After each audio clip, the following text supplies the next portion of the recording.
Welcome, everyone, to this deep dive. Today, we're tackling a topic that I think resonates with so many of you, whether you're maybe just starting out learning English or, feeling a bit stuck. We're looking at how to learn English, well, easily. We've sifted through quite a bit of material to pull out some really useful insights. And what jumped out at me right away was this idea from our sources that learning a new language doesn't actually have to be like painful or tedious. No, apparently it can be quite fun, almost like a game, they suggest. We're going to unpack what that really means. That's right. Think of this deep dive as maybe a shortcut, a way to get properly informed on language learning strategies that, actually work. We're aiming for practical advice here, insights that can make the whole process feel smoother, more effective, and, hopefully genuinely enjoyable for you. Okay, so let's dive in. We can start with this really interesting personal story from one of our main sources. Her name's Nina. She's been teaching English for about over 2 decades, helped countless students, and she talks about her own experience moving to South Korea back in her early 20s. The language, Korean, was completely new to her, totally unfamiliar. Right. She describes being in her small apartment in Seoul, just feeling completely lost. Things we take for granted, like the grocery store, reading street signs, figuring out the bus. It was all a massive challenge because everything was in Korean. But here's the interesting part. Her breakthrough didn't come from burying herself in textbooks for hours on end. No, it came from focusing on really practical, immediate situations. Learning the words she needed just to survive, basically. To order food, get around the city. She kind of gamified her day-to-day life. Yeah. And what's really fascinating there is how her experience, well, it points directly to a key lesson for anyone learning a language. Probably the biggest mistake people make is trying to learn absolutely everything all at once. Our brains, they just don't work that way. They're not designed for that kind of massive info dump. Cognitive science actually backs this up pretty strongly. Learning feels less overwhelming when you just focus on what's relevant to you right now. It's about getting those small wins, building momentum, a bit like leveling up in a game, as you said. That makes total sense. It really hits home, this idea of focusing on what's relevant at your specific stage of learning. Like the source says, if you're learning English for a trip, you need airport phrases, hotel stuff, how to order a coffee, right? You definitely don't need complex business jargon or, scientific terms on day one. Trying to learn that stuff when it's irrelevant is, like trying to fight the final boss before you've even finished the tutorial level. It just doesn't work. And Lena gave this perfect example from her own Korean learning.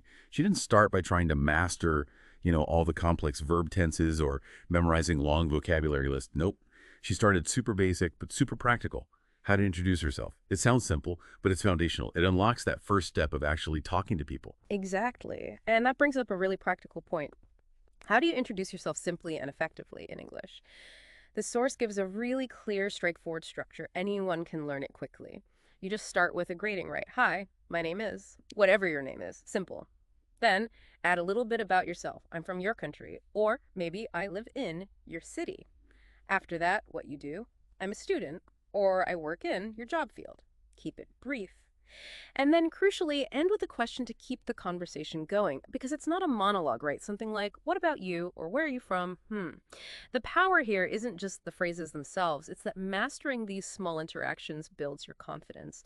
And the more comfortable you get with these basics, well, the easier it becomes to handle longer, more complex chats down the line. It's like learning a few basic moves perfectly before trying the fancy stuff. That's such a good point. Small, repeatable wins. Which actually leads perfectly into the next big idea from the sources, consistency. Apparently, consistency is everything. It's not really about how long you study in one go, but about just showing up every day, even if it's only for, say, 10 or 15 minutes. It feels like another way to frame it as that daily game you just need to play for a bit. And this isn't just, feel-good advice. There's solid science behind it. Studies, particularly in language acquisition, consistently show that this kind of distributed practice, short bursts, but daily, is way more effective for actually remembering things long-term. It beats cramming infrequent long sessions hands down. For example, there was research, I think, from the University of London, finding learners who did just 15 minutes a day retained info up to 30% better than people who tried to cram for hours, but only now and then. Wow, 30%. That's significant. It really is. It tells us a lot about how our brains actually prefer to learn and store new stuff. That data is pretty compelling. And just think about it with that simple math example they gave. If you just learned, say, 5 new words a day, that's it, just 5. That adds up to 150 new words in a month. Okay, not bad.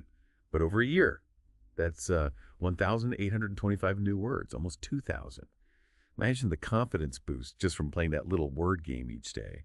Yeah, and there's this great student story that illustrates this perfectly. Maria, I think her name was, she initially really struggled with being consistent. Study hard for a week, then nothing for 2 weeks, that pattern. But then she switched to just a strict 10-minute routine every single day. And apparently her progress just, well, skyrocketed within a few months. By the end of the year, she'd learned over 1,000 new words and could actually hold conversations pretty easily in English. And the key wasn't hours and hours of study, it was just showing up every single day. No crazy all-nighters needed. hmm Maria's story really drives home that final, really crucial takeaway we found, which is don't be afraid of making mistakes. Seriously, you have to embrace them. Every mistake isn't a failure, it's actually a step forward. Think of it like feedback in that learning game we mentioned. It shows you exactly where you need to maybe adjust your approach or focus a bit more next time. It's valuable data. Absolutely. So, wrapping this up, what are the core things for you, the listener, to take away from this deep dive? Well, first, it seems clear. Focus on what's relevant to you right now. Start with those practical basics you actually need. Second, commit to that daily consistency. Even if it's just 10 or 15 minutes, treat it like a small daily challenge you can definitely win. And third, really shift your mindset about mistakes. They're not bad, they're just part of the process, steps on the path. Right. And maybe one final thought to leave you with. If learning a language really is more of a journey, not just a destination you arrive at, how might things change if you genuinely started thinking about your daily practice as playing a game? With mini challenges, leveling up, getting useful feedback from mistakes rather than seeing it as doing work.